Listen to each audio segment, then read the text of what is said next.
अली अमीन गंडापुर के खैबर पख्तूनख्वा हाउस से गायब होने के हक़ाइक़ मंजर आम पर 5 अक्टूबर 2024 को एहतजाज की आड़ में इस्लामाबाद में दाखिल होने वाले अली अमीन गंडापुर के अचानक मंजर आम से गायब होने की हकीकत आश्कार, KP हाउस में दाखिले और निकलने की खसूसी फुटेज और अली अमीन के भाई फैसल अमीन की ऑडियो कॉल मंजर आम पर आ गई। मज़ीद के अपडेट्स जान लेते हैं ज़फ़र हाशमी से। जी ज़फ़र। अली अमीन गंडापुर वज़ीर आला खैबर पख्तूनख्वा जो हैं वो खैबर पख्तूनख्वा हाउस से उनके गायब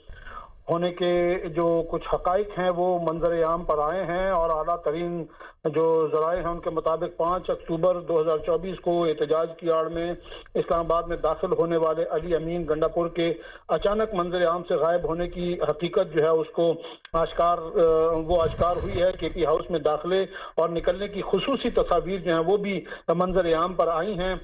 खैबर पख्तूनख्वा हाउस इस्लामाबाद की खुसूसी CCTV फुटेज में अली अमीन गंडापुर को खैबर पख्तूनख्वा हाउस के गेट से दाखिल होते हुए वाज़ेह तौर पर देखा जा सकता है। अली अमीन गंडापुर खैबर पख्तूनख्वा हाउस में काली शलवार कमीज में दाखिल हुए। ज़राए के मुताबिक अली अमीन गंडापुर लिबास तब्दील करके दूसरे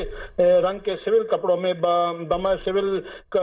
कपड़ों में मुलव्विस पुलिस एहलकारों के साथ जो है वो खैबर पख्तूनख्वा हाउस से रवाना हुए। ज़राए ने यह भी इंकशाफ किया है कि देखा जा सकता है कि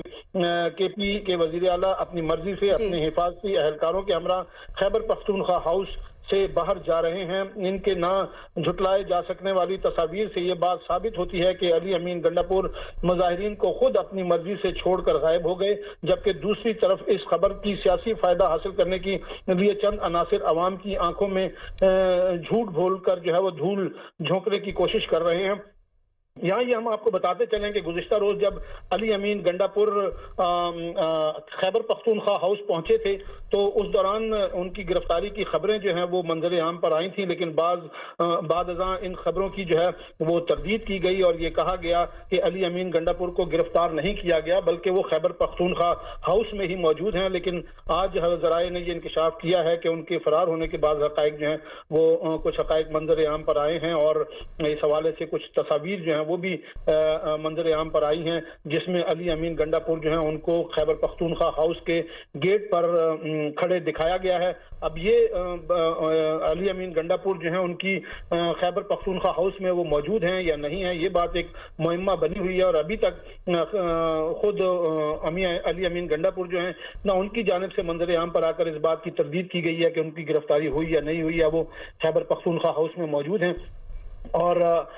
इस बात को जो है वो जानने की कोशिश की जा रही है कि अली अमीन गंडापुर खैबर पख्तूनख्वा हाउस आने के बाद वहां से कहां रूपोश हो गए हैं और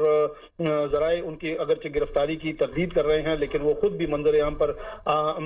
आकर इस सूरत हाल की वजाहत जो है वो नहीं कर रहे हैं, जिससे ये बात जो है वो एक बड़े मुहिम्मे में तब्दील हो गई है कि अली अमीन गंडापुर खैबर पख्तूनख्वा हाउस आने के बाद बिलाखिर कहाँ चले गए। जी ज़फ़र हाशमी, ये बताइएगा अगर ये फुटेज मंजर आम पर आ गई है और KP हुकूमत की जानिब से PTI हुकूमत की जानिब से कहा जा रहा है कि उनको गिरफ्तार कर लिया गया, इसमें कितनी सच्चाई है? जी देखें, अभी तक यही बात मुहिम्मा बनी हुई है और ये क्लियर नहीं हो रही है। अगर वो KP हाउस में मौजूद होते तो वो यकीनन ये कोशिश करते कि वो मंजर आम पर आकर अपने कारकुनों की गलतफहमी जो है या उनके अंदर जो तहफ़्फ़ुज़ात पैदा हुए हैं या वो जो ये महसूस कर रहे हैं कि अली अमीन उन्हें छोड़कर जो है वो चले गए हैं, वो मंजर आम पर आकर यकीनन इस बात की वजाहत करते कि वो किस पोजीशन और किस हालत में है और आया उन्हें गिरफ्तार किया गया या नहीं किया गया। यकीनन वो अगर गिरफ्तार ना होते तो वो इस बात की वजाहत करने की कोशिश करते। अब जो सरकारी ज़राए हैं वो ये कहते हैं कि अली अमीन गंडापुर जो हैं उनको गिरफ्तार नहीं किया गया और वो KP हाउस में ही कल तक ये बताया गया कि वो KP हाउस में ही मौजूद हैं, लेकिन आज ये इंकशाफ किया जा रहा है कि वो वहाँ से जो है वो उनके अचानक मंजर आम से गायब होने की हकीकत जो है उसको आश्कार किया जा रहा है। तो ये बात बड़ा एक मुहिम्मा बनी हुई है, लेकिन बज़ाहिर लगता यही है कि वो किसी ऐसी सूरत हाल में है जहां से वो खुद मंजर आम पर आकर अपनी पोजीशन जो है उसको वाज़ेह नहीं कर सकते और ये सूरत हाल वही हो सकती है कि या वो ज़ेर हिरासत हो या उन्हें गिरफ्तार करके कहीं ले जाया गया हो। दो ही कंडीशंस हो सकती हैं। ज़फ़र हाशमी हमें अपडेट कर रहे थे, बहुत शुक्रिया।